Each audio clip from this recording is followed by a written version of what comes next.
y las características. Vamos a hablar sobre el mar peruano y las características que vamos a encontrar sobre ellos. ¿Qué tal? ¿Cómo están? Muy buenos días. Samantha, Edwin, Esmeralda, Nayeli, Denis, Sofía. ¿Qué tal? ¿Cómo están? Muy buenos días. Y les estaba mencionando, pues, como vamos a hablar del mar peruano, primero vamos a identificar, pues, una clasificación, algo para poder recordar, pues, qué cosa es el mar, ¿no? Entonces, también debemos hablar un poco de la geomorfología submarina, ¿no? Que es parte del desarrollo de nuestro mar. Hola, ¿qué tal? ¿Cómo estás? Muy buenos días, Milen Muchaquispa. Muy bien. A ver, para el estudio del mar, primero también debemos de conocer un poco sobre el relieve submarino. Entonces, ¿qué mejor manera de conocer el relieve submarino? Mediante un gráfico. Entonces, vamos a ver. Un momento, por favor.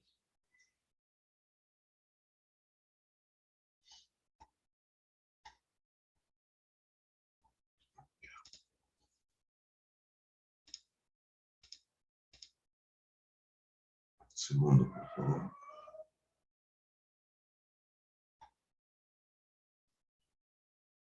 Muy bien. Ahora sí. Muy bien. Tenemos la pizarrita, ¿no? Ahora sí. Lo primero que nosotros tenemos que considerar aquí es la parte continental. Entonces, lo voy a graficar de esta manera. Tenemos la parte continental, ¿ya? Y que tiene pues la parte del borde marino.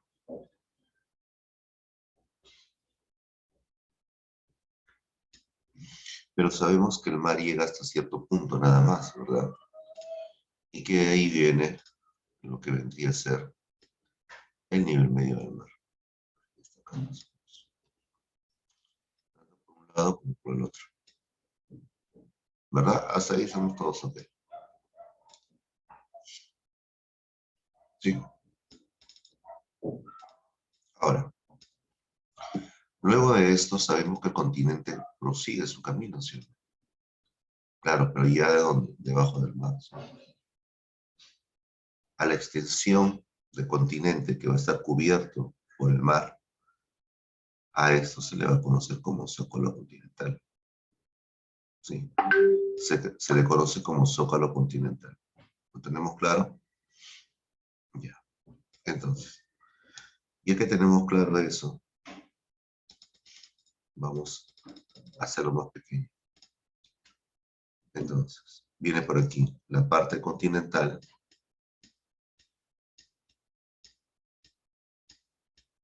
La parte del continente donde nosotros nos encontramos, ¿no? Viene la parte de la playa, la orilla, y viene lo que es el zócalo continental. Si te percatas, el zócalo continental simplemente es parte del continente que continúa bajo el agua, pero va a tener un límite. Ese límite es una gran caída. Luego prosigue un poco y luego sigue un gran hundimiento. De ese gran hundimiento prosigue. Vamos a encontrar algunas elevaciones por ahí, que algunas veces pues se manifiestan en isla. Luego una gran elevación en la parte central. Seguimos con la parte del fondo oceánico. Otra forma de hundimiento. Seguimos en el fondo marino. Y llegamos a otro zócalo continental.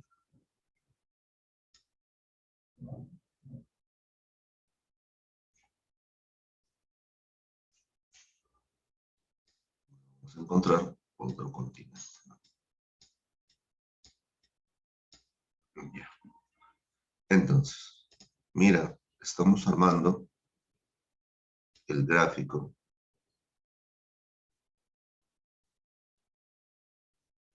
Más o menos por acá sería, ¿no?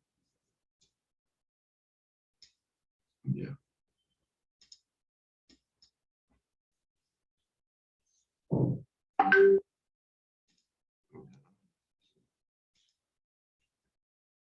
Ya, eso acá lo corrijo. Y ahora sí. Y acá puede ser, bueno. Ahí está.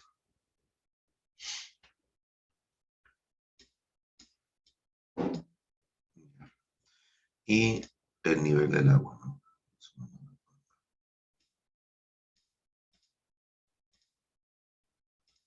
Ya, lo que estoy haciendo, jóvenes, es tratar de graficar en sí el nivel de las aguas que vamos a encontrar, ¿no?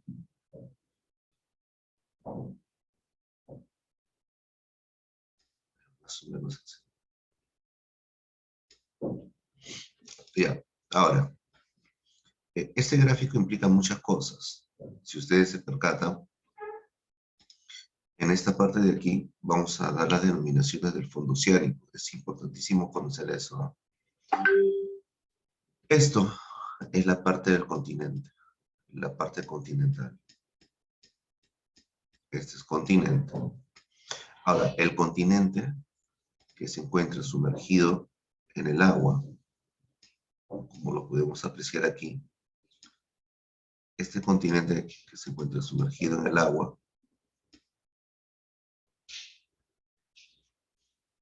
esto se le va a conocer con el nombre de zócalo continental. Zócalo continental.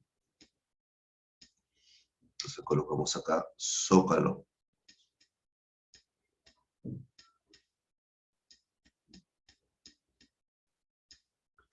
Zócalo continental.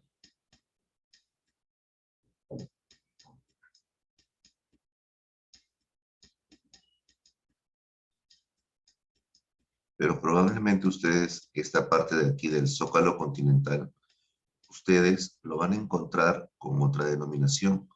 Se le conoce como zócalo continental o plataforma continental.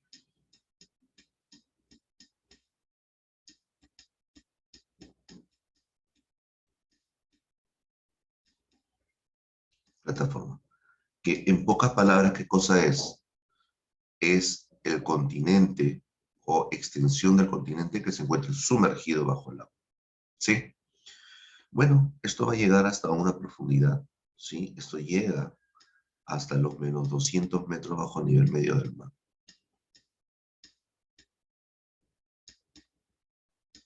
Bajo el nivel medio del mar. ¿Por qué mencionar esto? Lo que pasa es que esta zona de aquí, chicos, a partir de los menos 200 metros bajo el nivel medio del mar, y lo coloco de esta manera, ¿sí? Y lo coloco de esta manera, ¿por qué? Porque la extensión que vamos a encontrar en esta zona, a partir de aquí en adelante, todo va a ser completamente oscuro. ¿Sí? Quiere decir que la luz, como nosotros la conocemos, la luz, solo va a llegar hasta esa profundidad. Nada más. De ahí en adelante, la luz que nosotros conocemos, esa luz, va a desaparecer. Va a ser completamente oscuro. Completamente oscuro. ¿Sí? Entonces tenemos una parte del zócalo continental que va a servir de extensión. No te olvides, esa extensión que es del continente que se encuentra sumergido bajo el agua, se le va a conocer como zócalo continental. ¿Sí? Zócalo continental. Muy bien, entonces, continuamos. Recuerda que la zona iluminada, pongamos de esa manera, solo la zona iluminada va a estar de cosas solo en la parte desde el zócalo continental hasta los 200 metros bajo el nivel medio del mar. Solo esta parte, los rayos solares van a caer. Ahora te pregunto, si los rayos solares solamente caen hasta aquí, significa que toda la interacción vegetal marina se va a encontrar con quién? Se va a encontrar con el Sol, ¿sí o no? Y entonces va a poder realizar un proceso de ¿qué? De fotosíntesis, ¿sí o no? Y entonces eso permite que el fitoplancton también se llegue a desarrollar de forma adecuada, ¿sí? Entonces, ¿qué consecuencia trae? Que exista mayor cantidad de fitoplancton, se desarrolle de forma adecuada el zooplancton, y esto, a la larga, ¿qué consecuencia trae? Que va a haber más alimento para ¿quién? Para los peces. Entonces vamos a encontrar que hasta los menos 200 metros bajo el nivel del mar, vamos a encontrar una gran variedad de especies, una gran riqueza marina. ¿Te das cuenta, sí o no? Y eso porque solamente en el Sol. Entonces, hasta los menos 200 metros bajo el nivel medio del mar vamos a encontrar una gran cantidad de peces. Una gran cantidad de peces. Es más, la mayoría de los peces que nosotros conocemos se desarrollan y se encuentran en esta zona. Es por eso que esta zona donde cae la luz, ¿ya? A esta zona se le va a conocer con el nombre de zona fótica.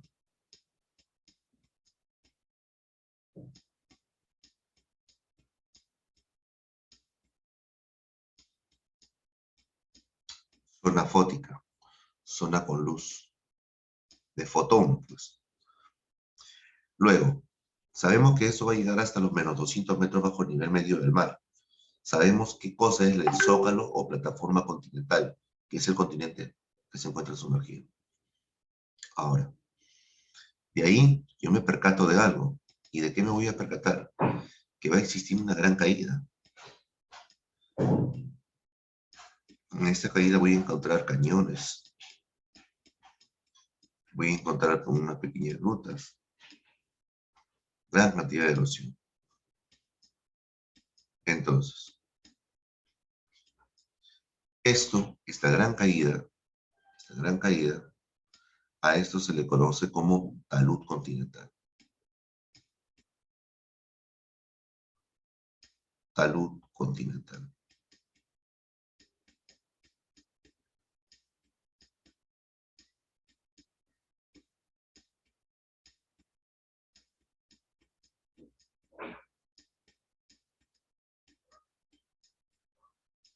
Ahora, ¿qué cosa es el talud continental? El talud continental es una gran caída, una gran pendiente, una zona de gran pendiente. En otros libros quizás se encuentra como el límite de los continentes. Claro, ahí termina, pues. ¿Ya? Donde vamos a encontrar unas grutas, algunas pequeñas entradas, que va a ser ocasionado pues, por la misma erosión de las corrientes marinas que van a gran velocidad. Entonces tenemos el zócalo continental, el talud continental por un lado, una gran pendiente, una gran caída o límite del continente. Este de acá puede estar llegando hasta los 4.000 a 6.000 metros bajo el nivel medio del mar, ¿ya? Entre los 4.000 a 3.000 metros bajo el nivel medio del mar. Bajo el nivel medio del mar.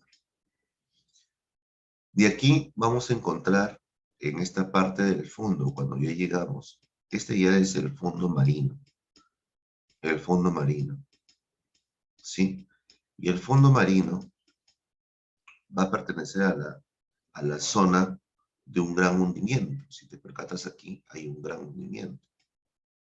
Este gran hundimiento, esta gran caída que nosotros vamos a encontrar acá, ¿sí? A esto se le conoce en la parte más profunda del fondo marino, ¿sí? O de la zona batial, es la fosa, ¿sí o no? La fosa. Y bien, esta zona entonces es la famosa fosa.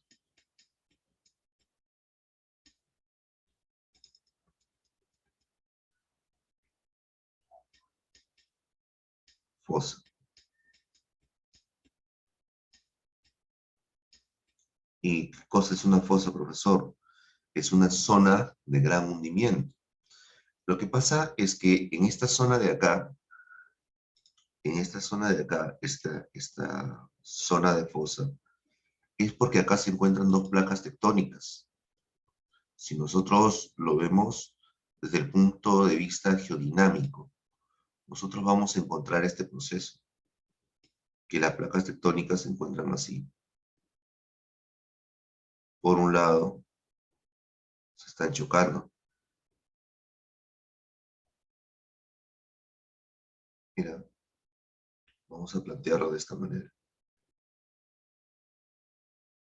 Por un lado, se están chocando. Acá.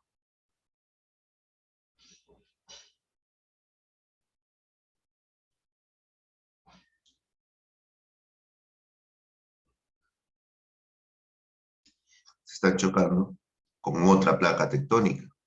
Claro, se está chocando con otra placa tectónica. Aquí.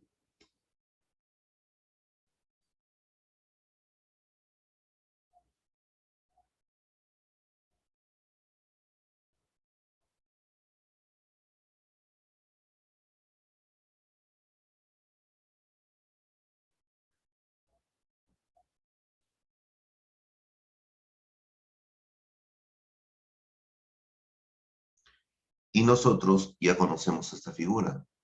Cuando dos placas tectónicas se chocan, ¿qué está ocurriendo? Pero por otro lado también, profesor. Sí, claro. Por este lado también. Vamos a ver acá que las placas tectónicas también se están chocando. Pero ¿cómo se llama? ¿Cómo se llama? A ver si recuerda, por favor. ¿Cómo se llama cuando dos placas tectónicas se están chocando en geodinámica? Escríbelo por el chat. ¿Recuerdas el nombre? Cuando dos placas tectónicas se chocan, uno por su densidad a mayor profundidad, otra menor, uno sobrepone sobre otro. ¿Se acuerdan? ¿Cómo se llama ese proceso? ¿Es una zona de qué? Vamos chicos, se fue pregunta de examen de admisión. Muy bien, una zona de convergencia o una zona de subducción. Una zona de convergencia o una zona de subducción. Excelente. Entonces, vamos a tener por aquí que este proceso está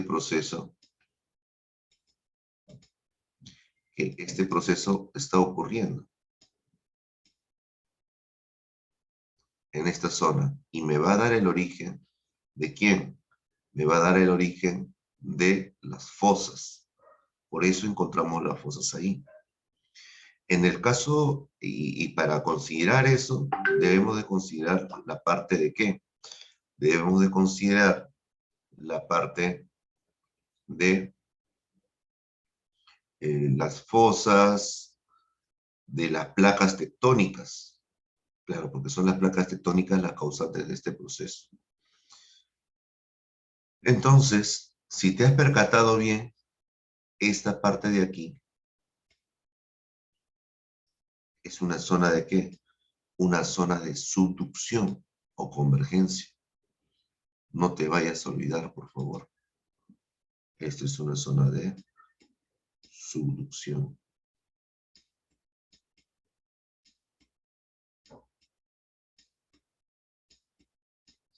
Subducción o convergencia de placas. ¿Ya? O convergencia de placas. Pero también me percato algo. ¿De qué? De que si eso ocurre por un lado, hey, por el otro lado también está ocurriendo, tiene que ocurrir. Entonces, subducción, también conocido como convergencia. Y lo coloco de los dos nombres.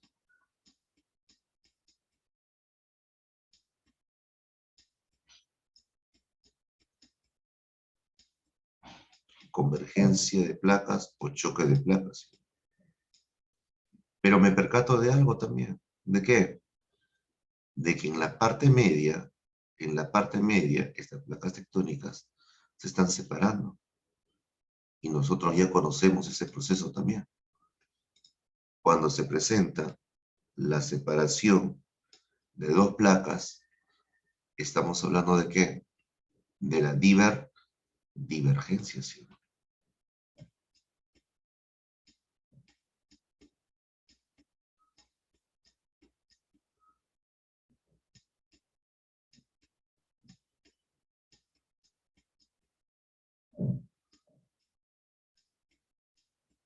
divergencia o zona de abducción.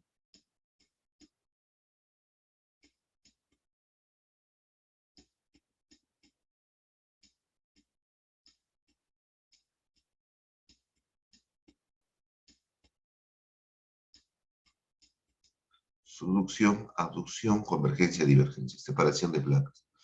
Y esto nos da una figura mejor para entender la geomorfología submarina.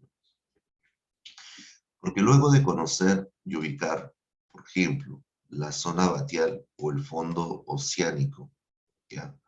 Eso sería la zona del fondo oceánico.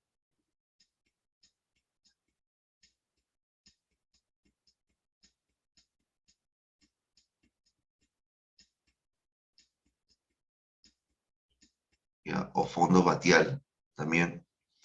Toda la parte de la llanura, donde vamos a encontrar unas elevaciones, ¿no? Formación de volcanes internos y todo ello. Me percato de que va a existir, ¿qué cosa? Va a existir una parte de gran elevación. Es que como las placas tectónicas se están separando, el magma va a fluir, va a querer salir y va a salir, pero se va a encontrar con el fondo marino. Y el magma es algo muy caliente. El magma es muy caliente, pero el fondo marino es muy frío. ¿Eso qué quiere decir? Que cuando el magma quiera salir, se va a encontrar con una zona de baja temperatura. ¿Y qué es lo que ocurre cuando el magma se encuentra en zona de baja temperatura? Se cristaliza, ¿sí o no? Se convierte en roca. ¿En qué tipo de roca? Una roca ígnea. Enfriamiento del magma, que va a salir a gran velocidad, generando elevaciones y se genera enfriamiento. Pero como el proceso sigue separándose, deja el espacio, sigue saliendo y se va haciendo parte del continente, formando nuevo continente, nueva parte de la corteza, ¿no?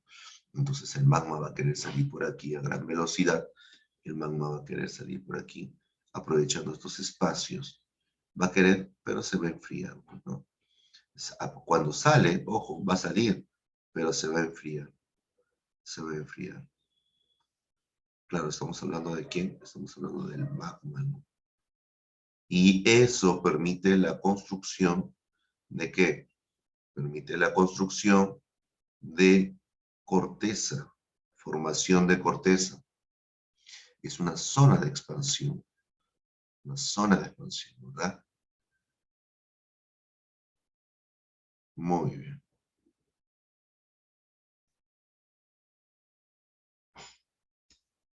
Entonces el magma va a querer salir, todo, bla, bla, bla.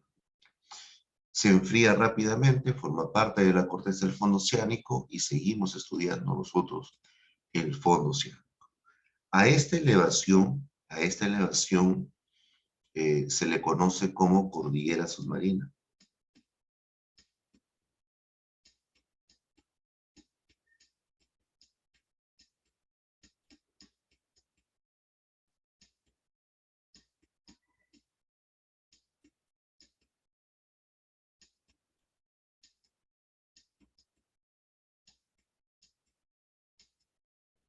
Claro, porque no vayas a pensar que solamente es una sola elevación, no.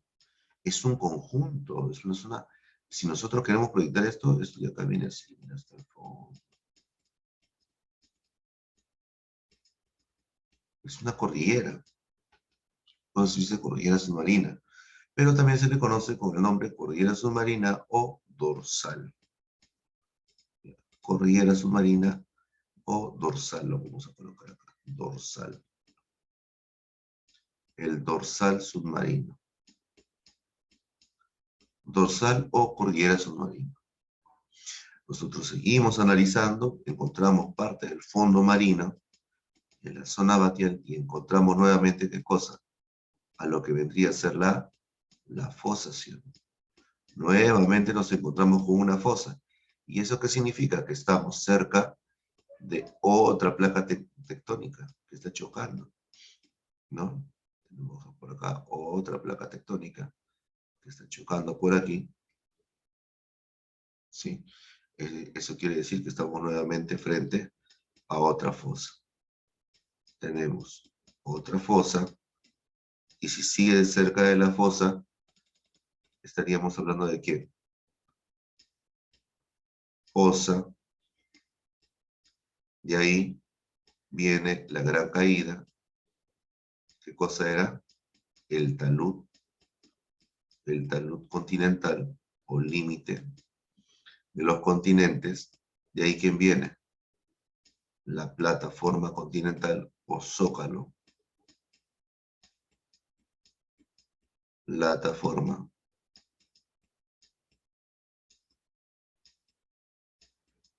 continental.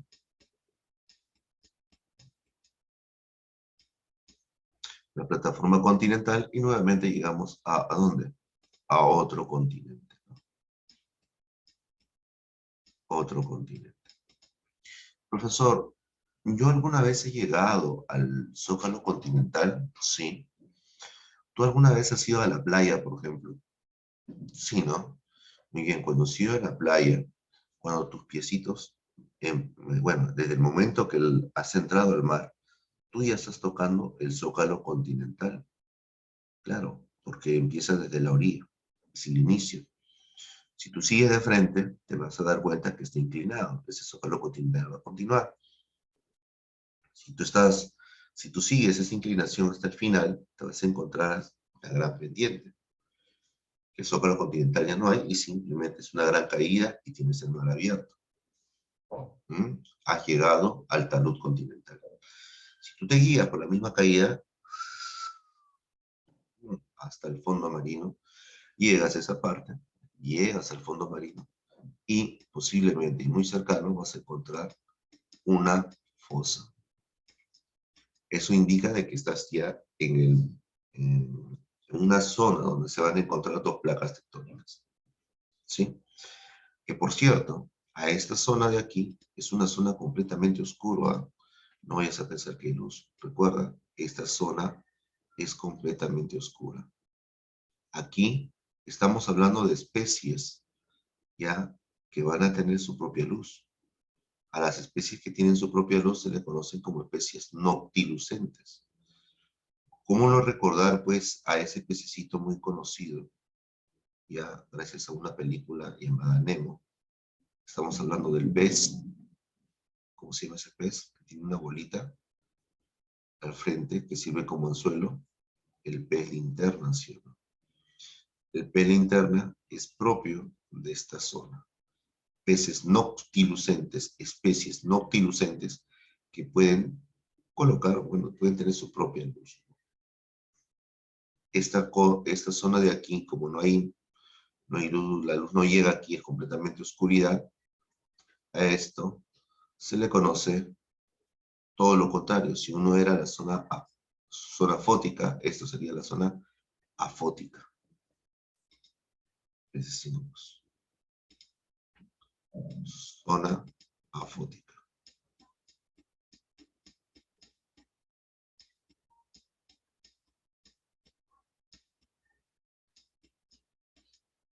Afótica. ¿Sí? Muy bien. Ahora, en el caso del Perú, debemos de considerar la zona de convergencia que va a existir entre quién, entre la placa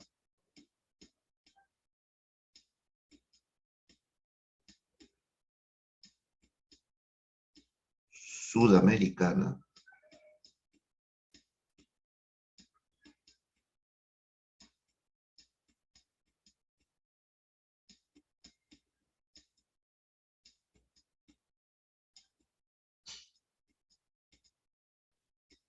y la placa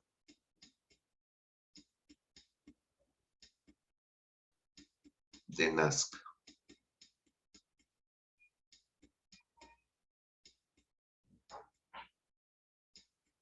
Entonces, entre la placa sudamericana y la placa de Nazca, vamos a encontrar pues que hay una zona de convergencia.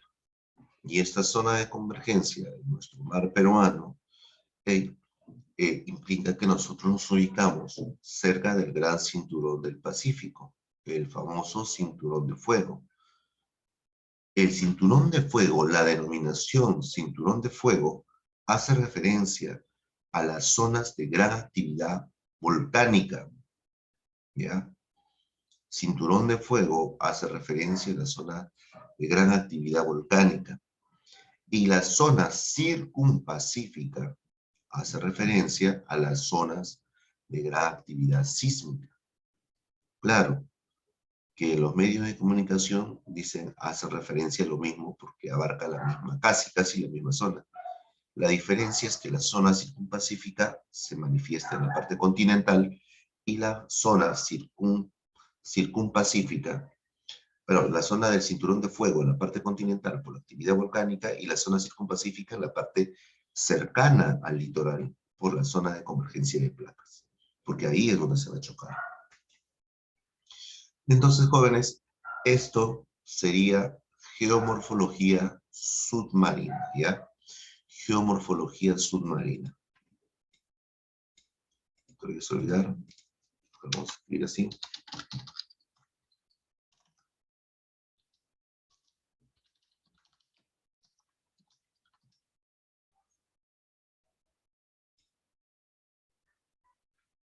Ahí está.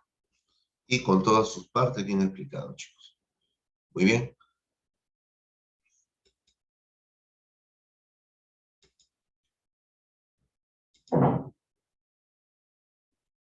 Listo. Hasta aquí. ¿Alguna pregunta? ¿Alguna pregunta?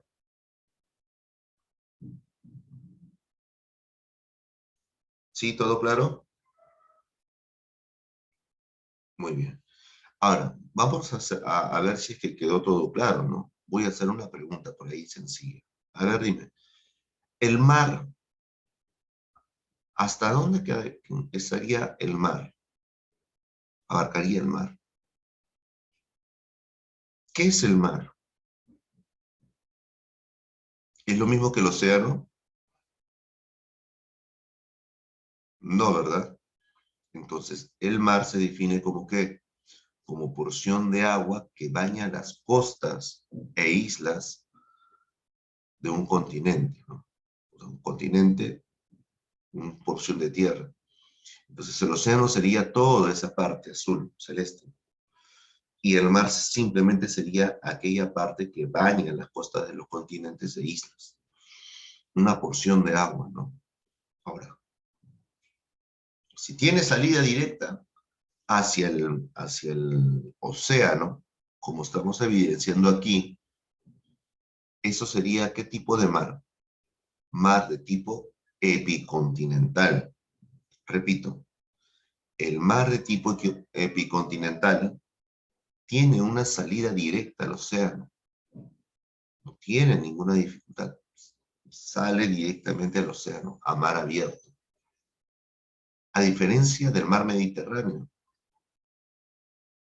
que el mar Mediterráneo se encuentra rodeado por continente. Claro, con la única diferencia que en eso que está rodeado por continente va a tener un acceso, una salida hacia el mar abierto. Pero esa salida es la misma entrada.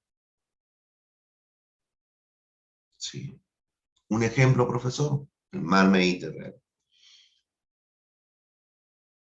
El estrecho de Gibraltar. Listo. Tómale captura, por favor. ¿Lo tienes? ¿Lo tienes? Confirma. 5, 4, 3, 2, 1. Listo. Excelente. Muy bien. Nosotros hemos observado un poco el fondo marino, pero para que te des cuenta que el fondo marino no es, bueno, hemos visto ahorita en el gráfico, ¿no? Y la cordillera submarina, ¿no? Para que te des cuenta cómo es en sí ese fondo marino, ¿ya? como es la dorsal submarina.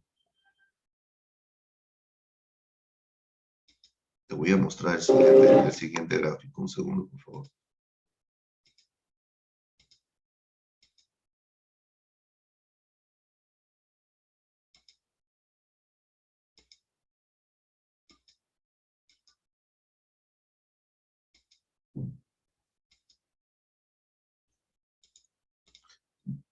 Dorsal submarina. Un segundo, por favor.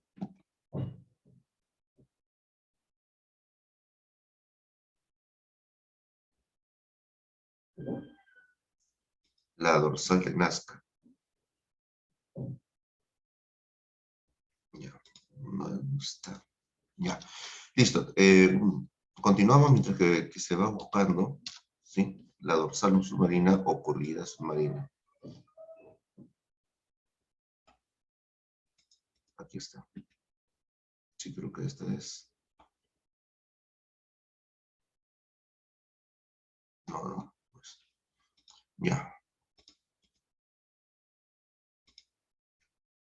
Ya, bueno. Vamos a ver la siguiente diapositiva. Ya que conocemos la parte de la geomorfología submarina, ahora vamos a hablar del agua que se encuentra cercado. Por eso era para mí importante que ustedes puedan recordar esto, ¿no? Por ejemplo, cuando nosotros hablamos de los tipos de mares, hay mares, aquí, por ejemplo, hay mares que tienen salida abierta,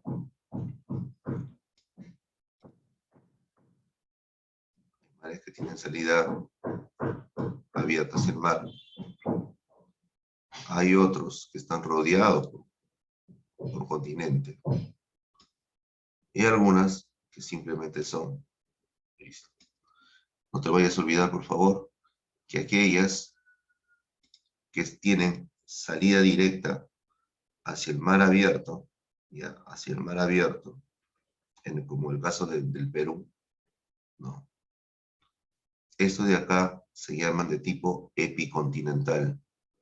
Epicontinental.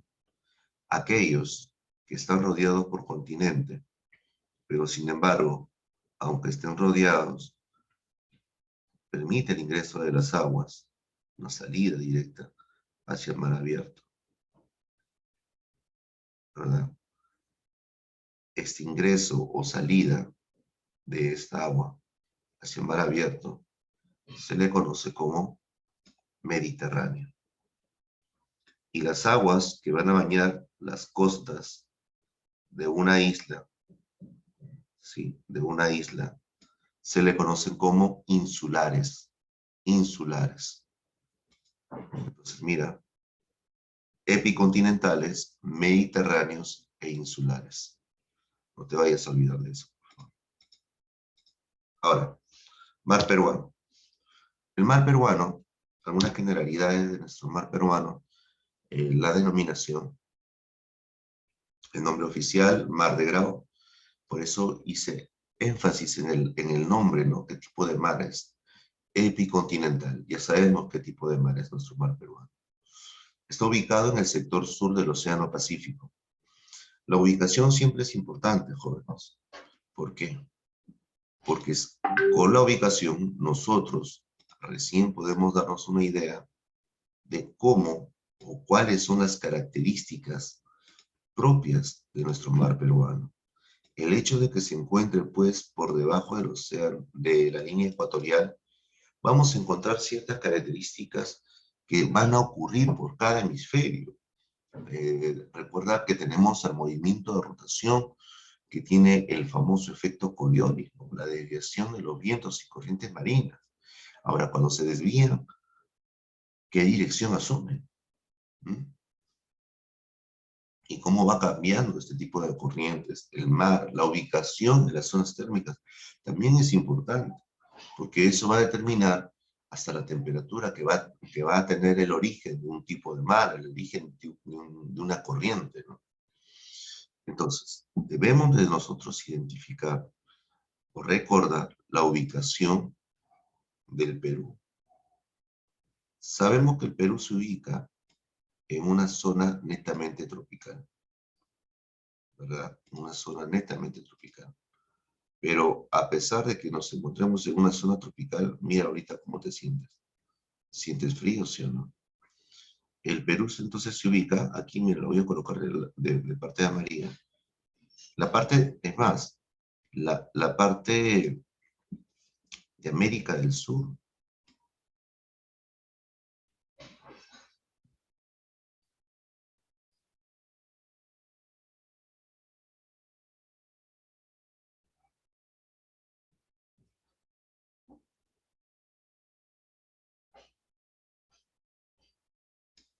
Mira, la parte de América del Sur.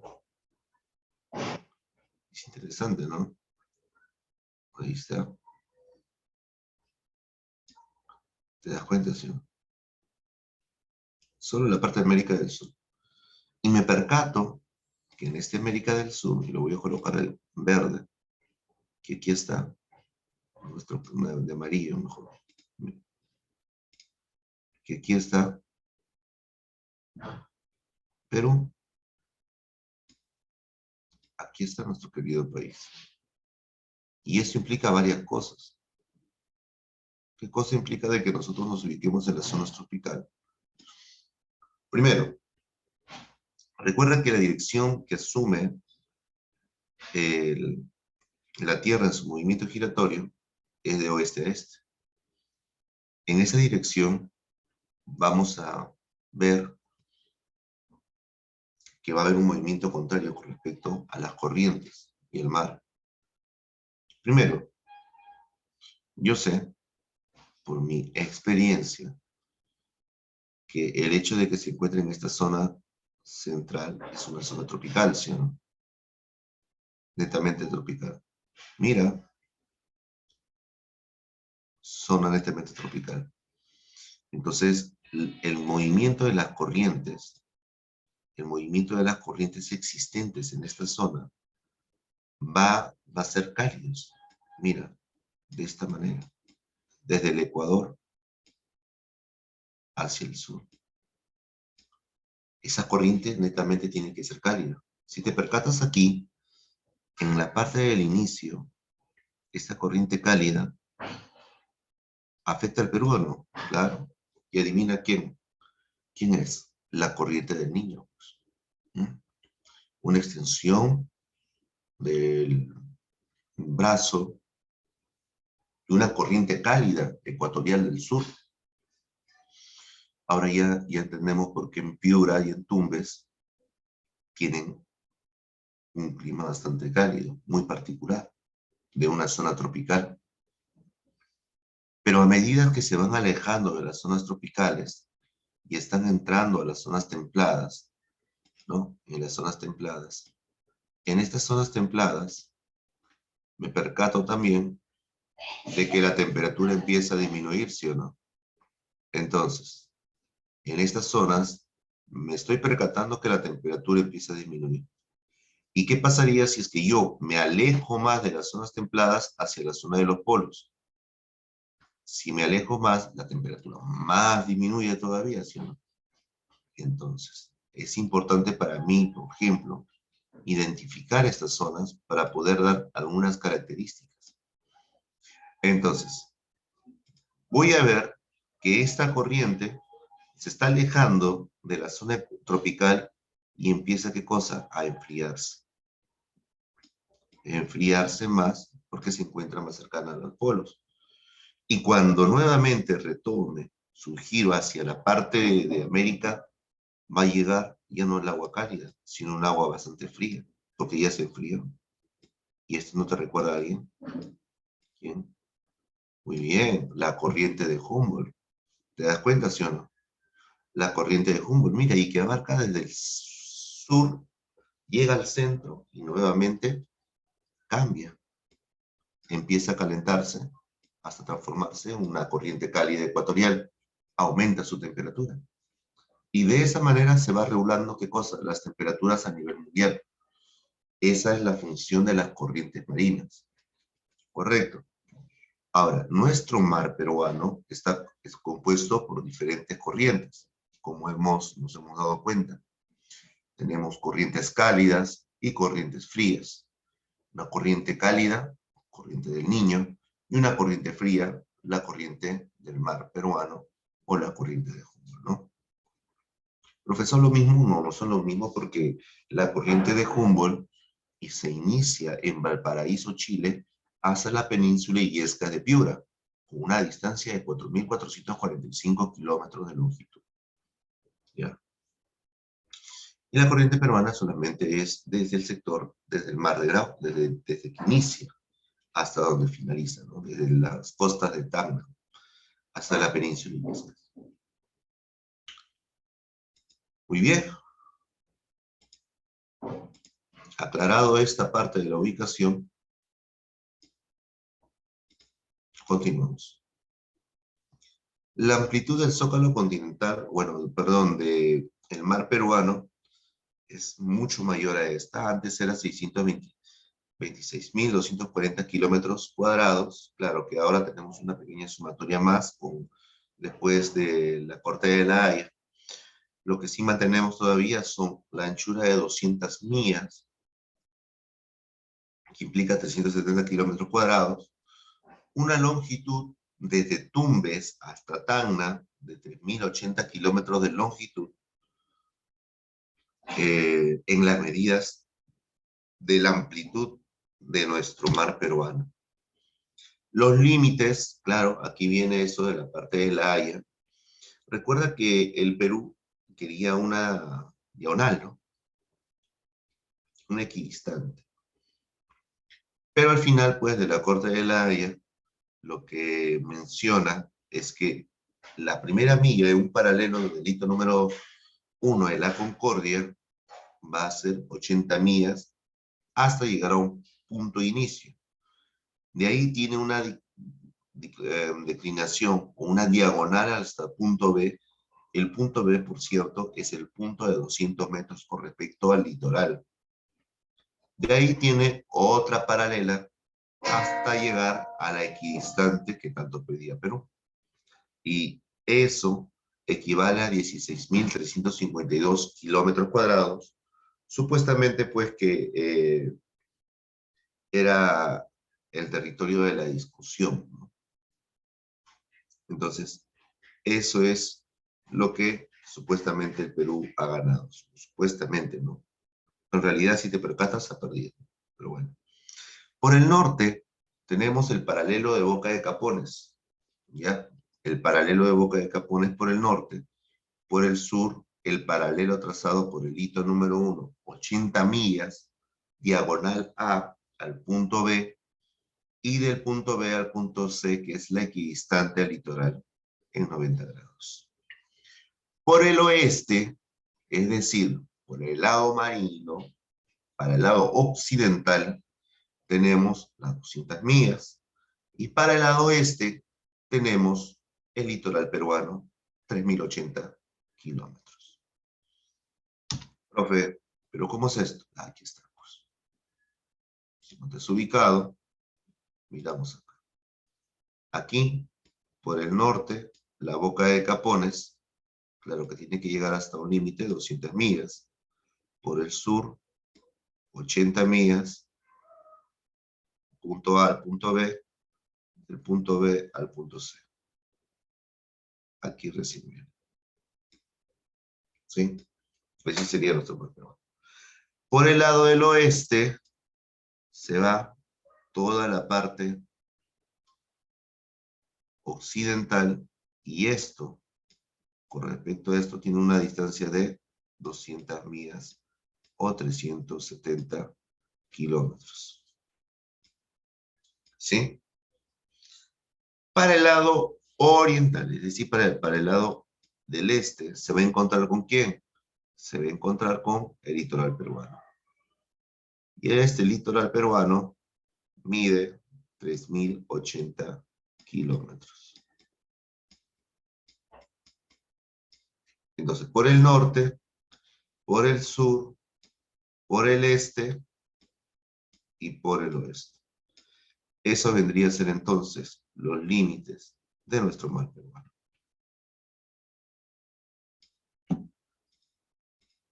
Bien, continuamos.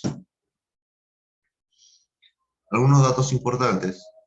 El primero en proponer las 200 millas, mira, fue Estados Unidos, ¿no?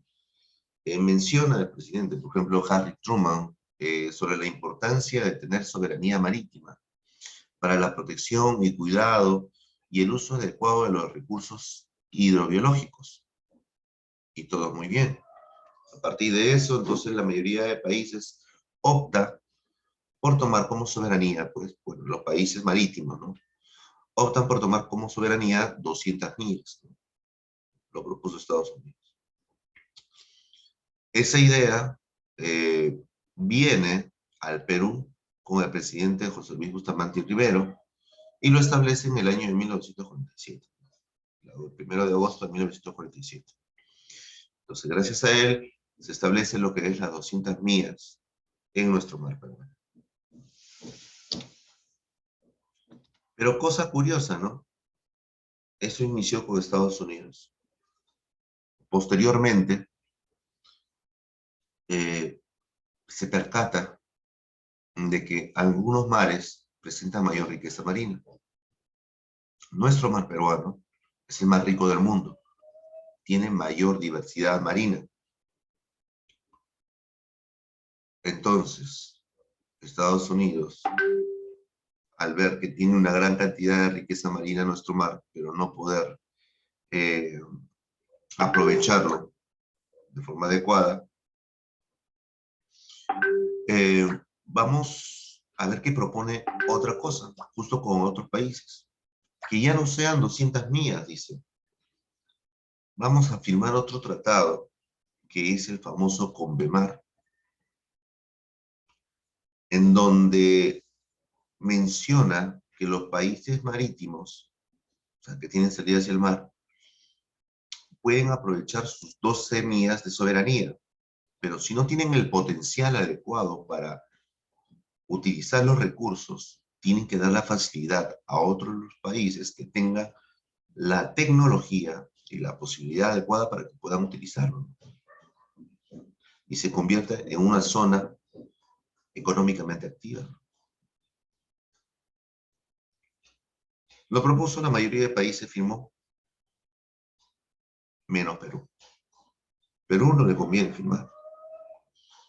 Entonces Perú no firma el tratado de la CONVEMAR. Es más, Chile firmó, Ecuador firmó, nuestros países vecinos. Podremos decir que dentro de la región o dentro de América, el único país que tiene 200 millas oficiales como soberanía es nuestro país, Perú. Claro, consideremos que esa soberanía debería ser que ningún país se encuentre extrayendo nuestros recursos, ¿no? Lastimosamente, pues, sí hay otros países con grandes embarcaciones que se han detectado en nuestro mar extrayendo de forma ilegal, ¿no? Ilegal. Claro, que ahí ya empieza, pues, algo que ver ya la soberanía, la protección del mar peruano, la Marina de Guerra del Perú y todo ello, ¿no? Pero para que ustedes sepan, en el caso que les pregunte, las 200 millas fue propuesta por Estados Unidos, la presidencia de Harry Truman, pero fue en Estados Unidos también quien propone la famosa CONVEMAR, donde la mayoría de países van a firmar, menos Perú. Perú todavía mantiene sus 200 millas como soberanía por tener el mar más rico del mundo, de mayor riqueza hidrobiológica. Nuestro mar es muy característico porque así como tú ves la imagen que se está moviendo, tiene una coloración interesante, ¿no? Medio verdoso, azulejo. Y al fondo lo que ves, azul, azul, azul, azul, ya sería la zona del mar abierto, ¿sí? Profesor, pero tiene razón, ¿no? Yo a veces voy al mar del Caribe, me voy a Máncora, Carabamaya, bueno, no me importa, Piura, me percato que las aguas son cristalinas. Pero cuando me voy acá a la Costa Verde, me voy a Ancón, Las aguas son verdosas, medio verdosas. Entonces, vamos a ver a qué se debe esa tonalidad, ¿no? ¿Será esa la causa de la riqueza de nuestro mar? Nuestras aguas son frías. Eso debido a dos factores importantes.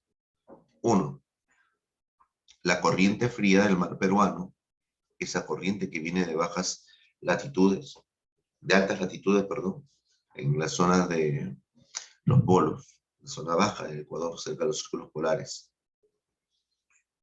Y también al proceso de afloramiento.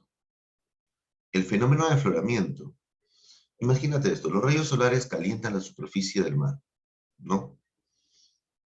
Calientan,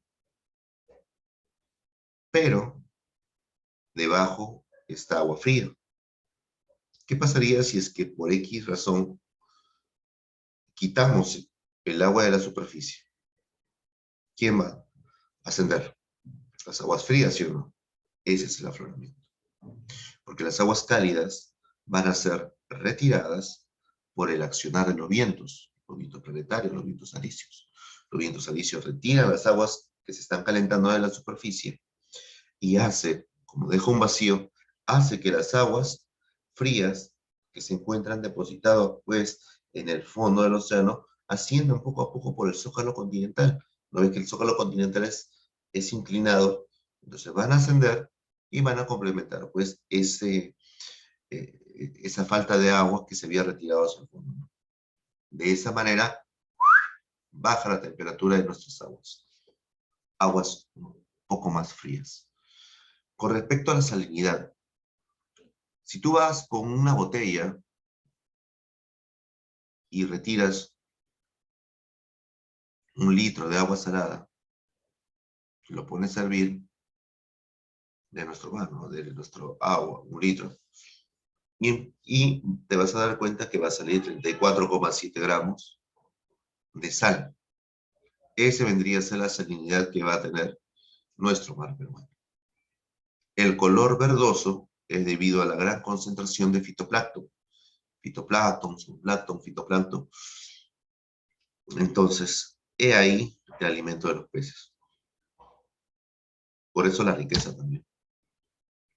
¿Qué nos trae como consecuencia? Una variedad de peces. Anchoveta, el lenguado común, la cachema, el paiche, el perico. Claro que vamos a encontrar peces de agua dulce, de ríos, que es como el paiche, por ejemplo, peces de río. La anchoveta sí es de mar. Pez espada también de mar. La caballa, el jurel, el atún. Hay un detalle con el atún, ¿no? El atún en sí es un pez de aguas tropicales, de aguas cálidas. Pero, ¿cómo, profesor, entonces explicamos la existencia del atún en el mar frío, en la parte fría de nuestro mar? Lo que pasa es que el atún ha evolucionado y hay un tipo de atún que soporta las aguas frías y se mantiene ahí, ¿no? Entonces, también tenemos el atún como una de las especies más abundantes. Si nos llegaran a preguntar, pues, ¿qué especies abundantes nosotros vamos a encontrar, no? Justo, ¿no? Tenemos a la anchoveta, a la anchoveta encabezando toda la lista. Podríamos decir que la anchoveta vendría a ser, pues, el iniciador de la cadena de especies del mar, ¿no? De la cadena trófica del mar. De ahí tenemos al atún como segundo pez, ¿sí? La anchoveta, al atún, y tenemos por ahí también, a ver, no, bonito no, pejerrey no, perico también hay en gran cantidad, pez espada, zonas tropicales, mira, de aguas cálidas, el atún, el mero, el perico son propios de las aguas cálidas, cojinoa, anchoveta, atún, en este caso el que ha cambiado es de aguas frías, ¿no? ¿Cuáles son los factores que permiten la riqueza del mar peruano? Entonces tenemos primero el afloramiento. El afloramiento es el ascenso de las aguas frías hacia la superficie. ¿Por causa de quién? Por causa de los vientos. ¿Qué vientos? Un viento planetario, los vientos alisios. ¿Por qué los vientos? Porque recuerda que la Tierra se encuentra en movimiento de rotación. Y si encuentra movimiento de rotación, van a dar un movimiento contrario gracias al efecto Coriolis. Porque el efecto Coriolis no solamente implica el movimiento de las corrientes marinas, no, también es el movimiento de los vientos, habiendo como consecuencia tres tipos de vientos planetarios: los vientos planetarios, los vientos alisios, contralisios y los vientos circumpolares. Los vientos alisios son aquellos que predominan en las zonas tropicales, justo donde nosotros nos ubicamos. Los vientos contralisios, aquellos que predominan en las zonas templadas, y los vientos polares en las zonas circumpolares, ¿no? Las zonas frías, de bajas temperaturas, a mayores latitudes. La zona de los polos, pues. Muy bien. Entonces, tenemos las aguas del ascenso de la superficie, aguas frías que ascienden a la superficie. Eso por causa del movimiento de rotación, los vientos y la diferencia de temperatura también que va a existir en cada uno de ellos.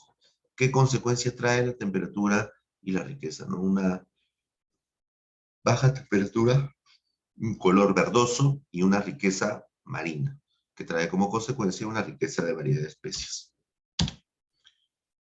Un pequeño detalle aquí en el proceso de afloramiento: no te vayas a olvidar que al proceso de afloramiento también se le va a denominar con el nombre de upwelling.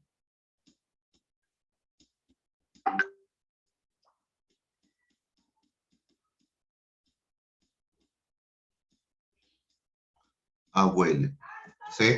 Entonces, tenemos esto de aquí, el famoso upwelling. Te voy a sobre afloramiento o el upwelling, ha venido también con esa denominación. Otra causa también de la riqueza marina de nuestro mar peruano es la amplitud del zócalo continental o plataforma continental. Creo que ya lo hemos visto eso cuando hablamos de geomorfología submarina. Lo que pasa es que aquí debemos de considerar bastante a la existencia de una especie. ¿De quién? Tenemos que hablar de quién, del famoso plancton. ¿Qué tiene que ver el plancton acá, profesor? Lo que pasa es que para que el plancton pueda vivir, él necesita dos factores: un lugar de baja temperatura y un lugar donde exista la luz para que pueda hacer el proceso de fotosíntesis. Y adivina qué, ¿quién cumple con todo eso? ¿Qué zona? El zócalo continental o plataforma continental. Recuerda que eso llega hasta los menos 200 metros bajo nivel medio del mar. ¿Y te acuerdas? La luz llega solamente hasta ahí. Es una zona fría, claro, a mayor profundidad, menos temperatura. Entonces cumple con la existencia del plancton, y el plancton es algo vital para la existencia de las especies marinas. Entonces, el plancton me trae como consecuencia, ¿qué cosa? La coloración del mar peruano. ¿Sí? Medio verdoso. Otra cosa que nosotros también debemos de entender, que a mayor zócalo continental, entonces podríamos decir que hay mayor existencia de plancton. Y si hay mayor existencia de plancton, nosotros deducimos que no solamente va a haber plancton, sino eso trae también peces. Mayor alimento de peces, mayor riqueza marina. Entonces, la amplitud del zócalo continental está relacionada directamente con la existencia de la abundancia de peces. Y en el Perú, profesor, ¿dónde encontramos la mayor extensión del zócalo continental? Mira, pues, da la casualidad que la mayor extensión del zócalo continental lo encontramos en la costa central, justo al frente de Chimbote y Lima. Lima Norte, claro, Lima Norte. Pero no te das cuenta de algo, que si se encuentra la mayor extensión en Chimbote, entonces podríamos decir que hay mayor variedad de peces en Chimbote. Entonces, si tú te percatas que hay más peces, ¿qué vas a hacer? Vas a salir a pescar, ¿sí o no? Y adivina que en Chimbote se construyó el primer puerto industrial del país. Primer puerto, el puerto de Chimbote. ¿Mm? ¿Te das cuenta, sí o no? Ahora ya sabemos por qué. Porque el zócalo continental es de mayor amplitud y por lo tanto, pues, vamos a encontrar ahí mayor variedad de especies. Muy bien. La abundancia del plancton es la base de la cadena trófica marina. el plancton, se representan entre dos formas, fitoplancton y zooplancton, el cual va a servir de alimento para las especies menores. Y estas especies menores en cantidad determinan la existencia de las especies mayores. De las especies mayores. ¿Ya? De las especies mayores. Ahora, vamos a tener aquí la frialdad de las aguas. Cuando nosotros hablamos sobre la frialdad de las aguas, debemos de considerar aquí el fenómeno del afloramiento y también de la corriente fría del mar peruano. Recuerda que la corriente fría del mar peruano es un movimiento circular, ¿verdad? Antihorario. ¿Te acuerdas cuando nosotros hablamos corriente cálida, luego se empieza a enfriar, se enfría y de ahí empieza a salir? La variedad de corrientes que nosotros tenemos, eso nos da todavía mayor riqueza, porque aparte de tener una gran variedad de especies, gracias a la corriente fría, también tenemos una gran variedad de especies gracias a la existencia de una corriente cálida. ¿Te acuerdas que nosotros vimos ahí que hay un brazo del Ecuador que ingresa por la parte norte de nuestra costa peruana para irse de nuevo hacia el oeste? Y nosotros conocemos eso. ¿Quién es? La corriente del Niño. Muy bien. Y esta corriente del Niño, la existencia de la corriente del Niño en esa zona, me da oportunidad de conocer otras especies de aguas cálidas. Y estas especies de aguas cálidas son muy importantes. ¿Por qué? Porque permiten una gran variedad de especies. Pregunta. ¿Cuál es el factor que determina la variedad de especies en nuestro mar peruano? Respuesta. La convergencia de corrientes. Eso quiere decir la existencia de corrientes cálidas y frías. ¿Cuál es el factor que me permite la gran riqueza marina del mar peruano? Riqueza con respecto a las especies. El proceso de afloramiento. No la frialdad del mar peruano. La existencia del plancton en gran abundancia. Ahí tenemos dos preguntas. Frías cálidas, cálidas por el norte, frías en la costa centro y sur. ¿Qué corrientes marinas vamos a encontrar? Comenzamos por el norte. La corriente del Niño. La corriente del Niño es un brazo de la contracorriente cálida ecuatorial, lo habíamos mencionado, es una corriente cálida ecuatorial, que inicia en el Golfo de Guayaquil y termina hasta la península Illesca, abarcando los departamentos de Tumbes y Piura. Solo dos departamentos pertenecientes a la costa norte. La dirección que asumen entonces, si viene del Golfo de Guayaquil, es ¿de dónde? Del noreste, ¿hacia dónde? Hacia el sur oeste. ¿Te das cuenta? Golfo de Guayaquil, noreste, baja al sur y se va hacia el oeste. Ahora, si es una corriente cálida, ¿va a influenciar en la parte costera o no? Sí. ¿Aumenta su temperatura? Sí. Muy bien. ¿Qué tipo de clima me da?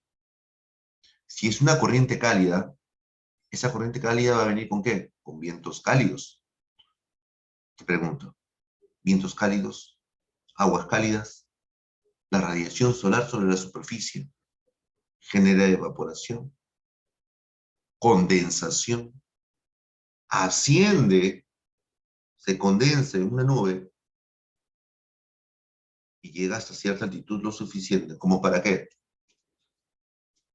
Para generar precipitaciones.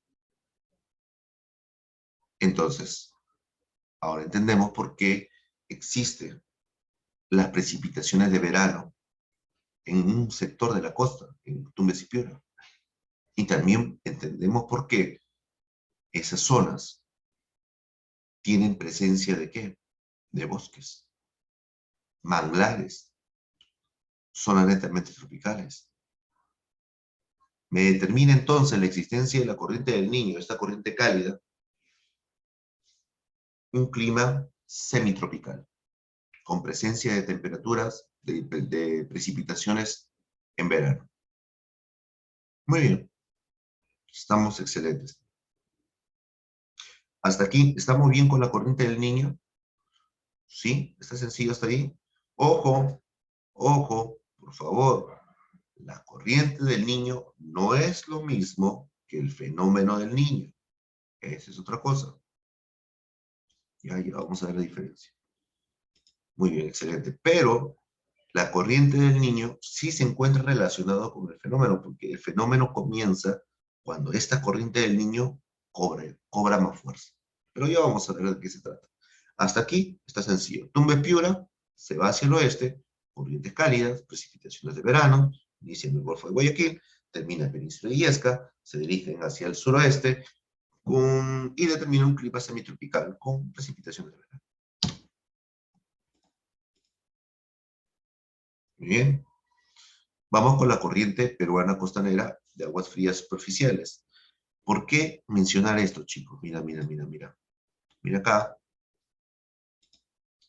Corriente peruana costanera de aguas frías superficiales. Chicos, acuérdate de esta sigla. ¿Ya? Acuérdate de esa sigla. Corriente peruana costanera de aguas frías superficiales. A veces el postulante encuentra esa sigla en las preguntas y no sabe qué significa, ¿no? Cuando realmente te está hablando de la corriente peruana. Y piensa, no, es una organización, ¿no? La CPACAF, ¿qué significará? ¿No? Es la corriente peruana costanera de aguas frías superficiales. Esto se inicia en Valparaíso, Chile, 43 grados, latitud sur, y finaliza en la península de Illesca. ¿Para qué? Para irse nuevamente hacia el oeste.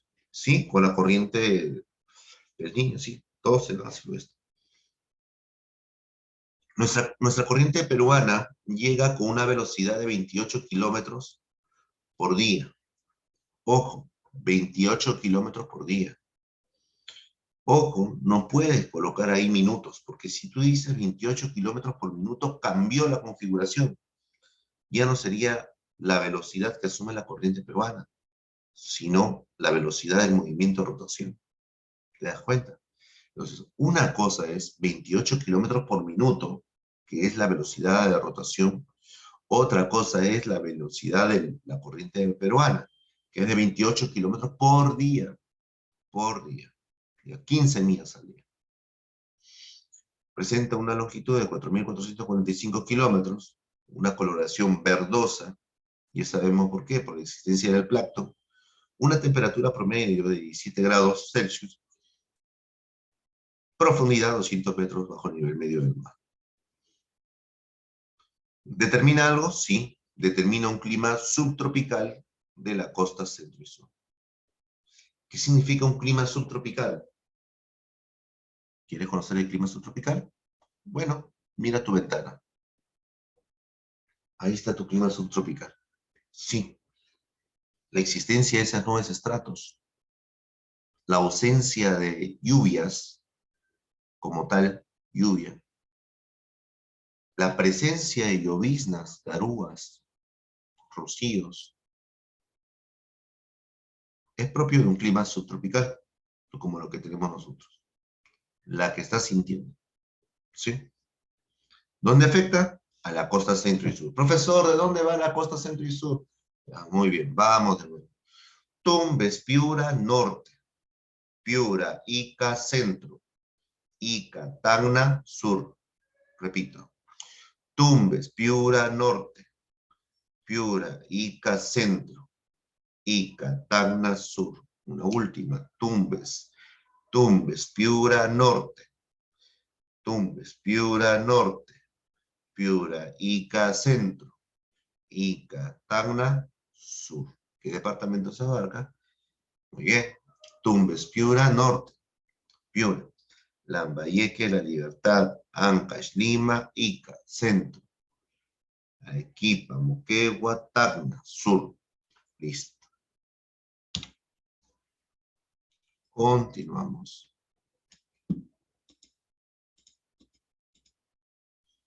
Muy bien. Entonces, cuando nosotros hablamos de las corrientes, ¿ya? Hay algunas corrientes, la corriente, por ejemplo, la corriente del mar peruano, se va a dividir en dos tipos de corrientes. Unas corrientes que están más cerca del litoral y otras corrientes más alejadas del litoral. Eso me va a traer ciertas características. Por ejemplo, las corrientes cercanas al litoral son menos profundas. ¿Por qué? Por la existencia del zócalo continental. Son menos anchos, claro. Son más frías por el proceso de afloramiento. Son menos veloces. ¿Por qué son menos veloces? Porque existe una fuerza de rozamiento entre el mar, entre la corriente, entre el agua y la parte del litoral, el cual hace que frena y disminuya la velocidad. Es color verdoso, claro, por el proceso de afloramiento. Es más densa, ya, porque hay mayor cantidad de elementos y hay mayor cantidad de oxígeno. ¿Por qué? Porque las olas producidas van a impactar, van a romper en la parte del litoral, atrapando mayor cantidad de oxígeno y pues oxigenando más en esa parte del litoral.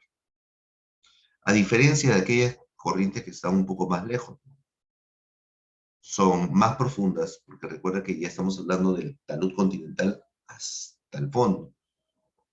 Son más anchos, sin límites. Bueno, los límites son los continentes. Más velocidad, claro, no hay una fuerza de rozamiento en el litoral que impida su recorrido. Color azulino, claro, ya no llega el proceso de afloramiento en esas zonas. Son menos densas y menos oxigenadas por su lejanía litoral. Sectores del mar peruano. Sector norte. ¿Te acuerdas que habíamos hablado en el sector norte? ¿Qué departamentos abarca? Tumbes y Piura. Entonces ahí tenemos un mar tropical, tenemos la influencia del fenómeno del Niño, la existencia de una baja latitud. ¿Por qué? Porque se encuentra cerca de la zona del Ecuador. Hay una menor salinidad. ¿Por qué hay menor salinidad? Por las lluvias. ¿Te acuerdas que te dije que hay precipitaciones de verano? Esas lluvias que hacen que la salinidad existente en el mar, al momento de precipitar más agua, disminuya. Entonces, aumenta más agua, disminuye la salinidad.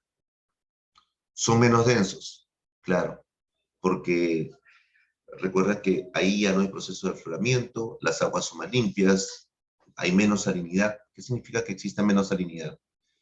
Que exista menos salinidad a mí me da algo importante. ¿Qué cosa?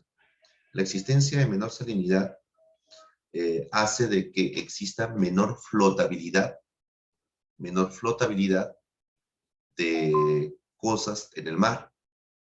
Y esta menor flotabilidad, ¿qué consecuencias trae? Claro, a ver, por ejemplo, el plancton se va a mantener, o los elementos se van a tener flotando, ¿no? Como hay menor salinidad, hasta el fondo, y las aguas se vuelven cristalinas. Menos densas, sí, son menos densas, porque ya no hay tanto que se encuentre ahí flotando por la baja salinidad. Por lo tanto, menos alimento para los peces, menos recursos hidrobiológicos. Las temperaturas en verano van a tener entre los 23 grados y en invierno 19 grados. En el sector centro y sur, no solamente el sector sur, sino centro y sur, ahí tenemos la influencia de la corriente peruana, tenemos el fenómeno de afloramiento, y habíamos hablado sobre el fenómeno de afloramiento, ¿no? El ascenso de las aguas frías superficiales hacia, no, desde el fondo marino hacia la superficie. Tiene mayor salinidad, sí es cierto, mayor salinidad, son más densos, tiene mayor cantidad de recursos hidrobiológicos, las temperaturas varían, claro, no van a ser tan altas, ¿ya? Pero sí varían entre verano, 13, 14 grados, invierno 15 y 17 grados, ¿no? Entonces, van a ir variando temperaturas promedios, no tiene ni muy altas ni muy bajas. Fenómenos en el mar peruano. Y cómo no mencionar aquí, ahora sí, al fenómeno del Niño. El fenómeno del Niño, también conocido como ENSO, o también conocido como OMEN, este fenómeno es una repercusión mundial. Ojo, no solamente pasa en el Perú, Este fenómeno pasa a nivel mundial, ojo, repito, es un fenómeno que pasa a nivel mundial, ¿ya? ¿De qué se trata, profesores? Se trata de un aumento de temperatura a nivel mundial.